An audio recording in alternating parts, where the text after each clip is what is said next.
I'm Pam. I have been asked to rate my Monsteras on my the Pam, we'll rate it on the Pam system, which basically ranges from please don't to yes, go buy it now, and pretty much everywhere in between. So let's do this. I'm currently walking around my house trying to find all my Monsteras because I keep moving things and then I don't know where anything is. So I wonder, every time this dog has to start licking himself or lapping water. Okay, hang on, just finding them all.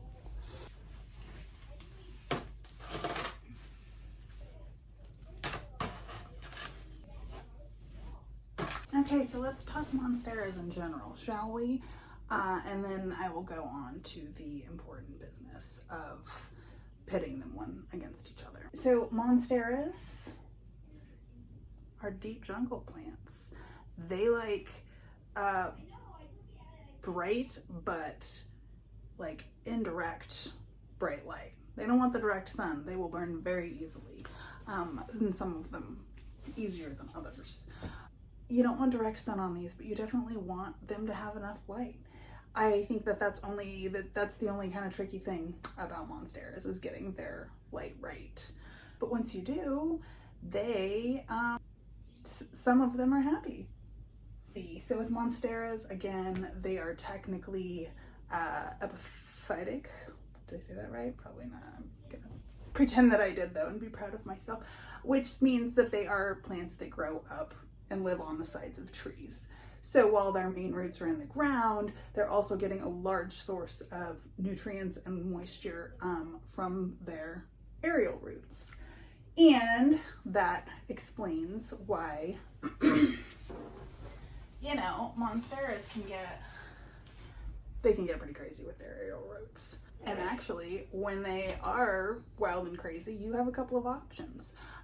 Because they're indoors and they're not really depending on them, you can chop them off. It's not going to hurt them at all. You can leave them on. You can tuck them back into the soil.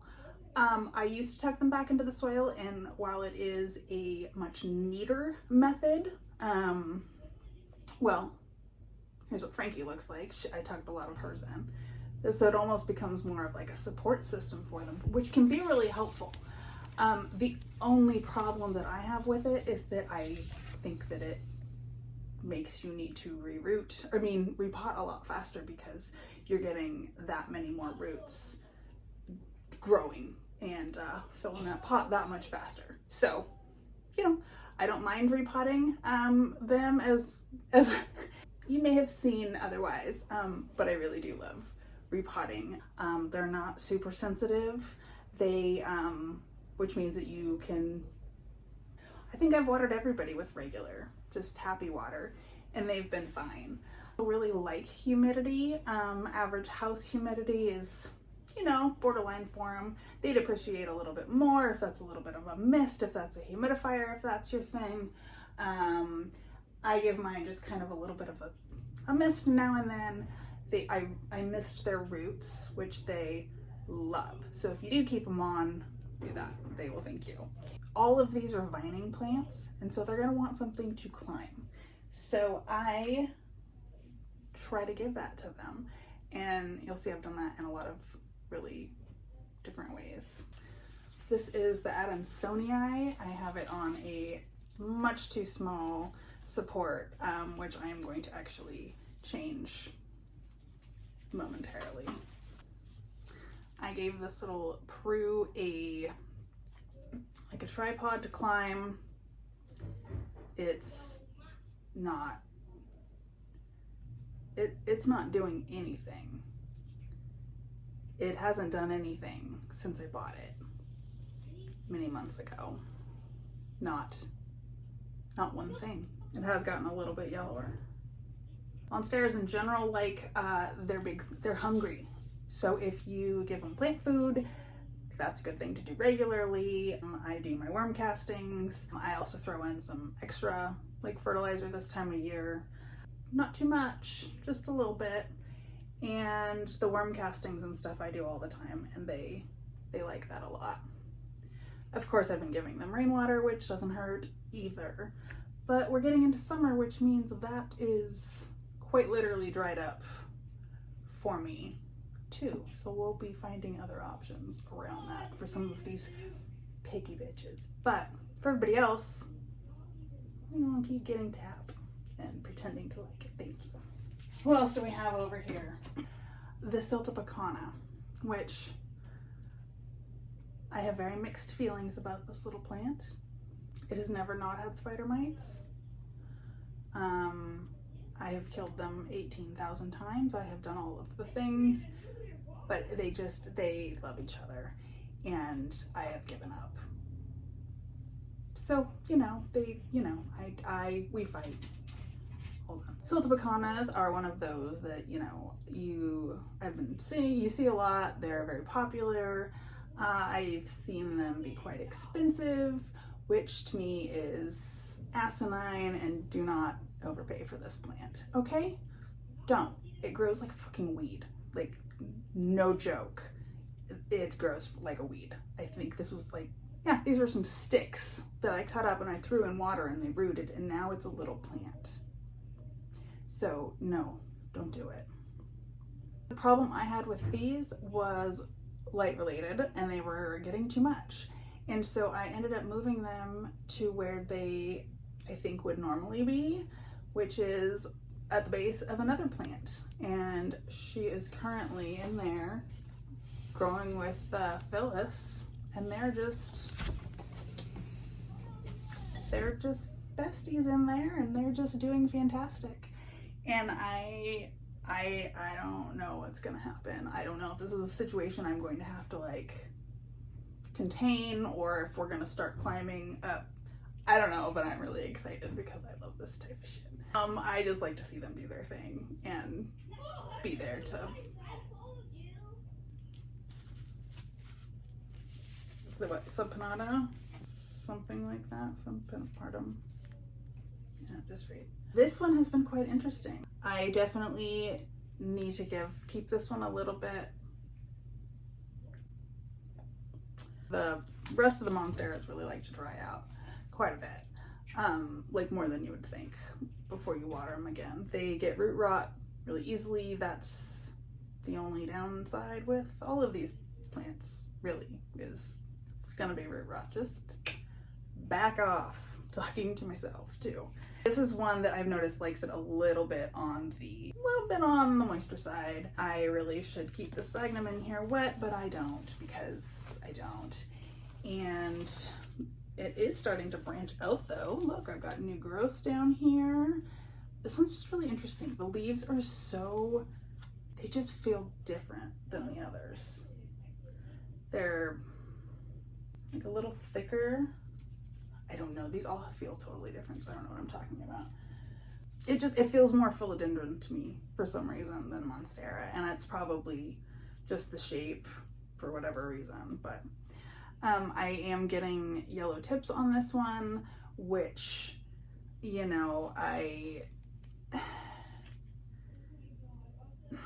it could be underwatering, it could be overwatering, and that's the fun with these. I got to get really dry a couple of times, and so I think that it got too dry.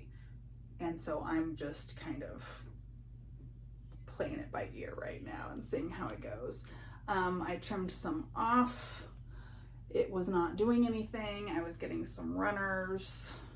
Got some new growth here. But I was getting some runners, and so I chopped it off. And it's doing absolutely nothing from there. Well, that's okay. Anyway, this is a weird one. And then of course we have the Monstera. The Monsteras, Deliciosa, are, I adore them. I find them really easy to grow. I've always had them kind of either in a northeast facing window or under a plant light. This one's about, again, at least 3.5 feet away probably. If it was directly underneath and to the side, it would probably be growing a lot faster. I don't need it to grow a lot faster because it's plenty big at the moment. And she's not the one that I propagate. I propagate her sister Frankie downstairs. So this one is fine at this size. I'm very happy with this size. We're good. So I'm just letting her do her thing without fawning over her and encouraging growth, shall we say. Okay, now for the important part. Let's judge these bastards. Oh God, this is gonna be actually harder than I thought. All right, well, coming in first is, well, let's do that. That's more fun. Coming in first is gonna be the Deliciosa. I have one, I only have 3 right now. Huh. Well, I only have 3. Although I do have some propping downstairs, so I guess that counts as 3.5. Sure. I love the shape of the leaves. I love that you can watch them get older. They're not born with the fenestrations, by the way. Those come with age. All Monsteras, pretty much. They start full leaf. And then with time, they get fenestrations. So if yours isn't fenestrated yet, just wait. Just wait. I know.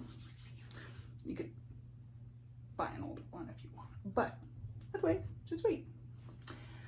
It'll be worth it. I promise. It's so much fun. Every time you get a new hole in there, it's like, so proud. Anyway, so number 1 is my Deliciosa. Number 2. God damn it. I don't like the rest. Okay. All right, let's do this. Okay. Deliciosa. Absolutely yes. SUBPINNATA or bifinidatum or whatever this thing is.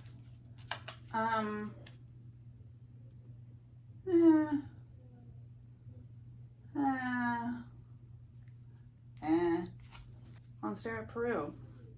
No. SULTEPECANA? Damn, 50-50. Yeah, they grow fast. Why not? Go for it. Go for it. If you fuck up, you fuck up. ADANSONI, no. Just don't. It is a never-ending quest to discover why the leaves are brown this time.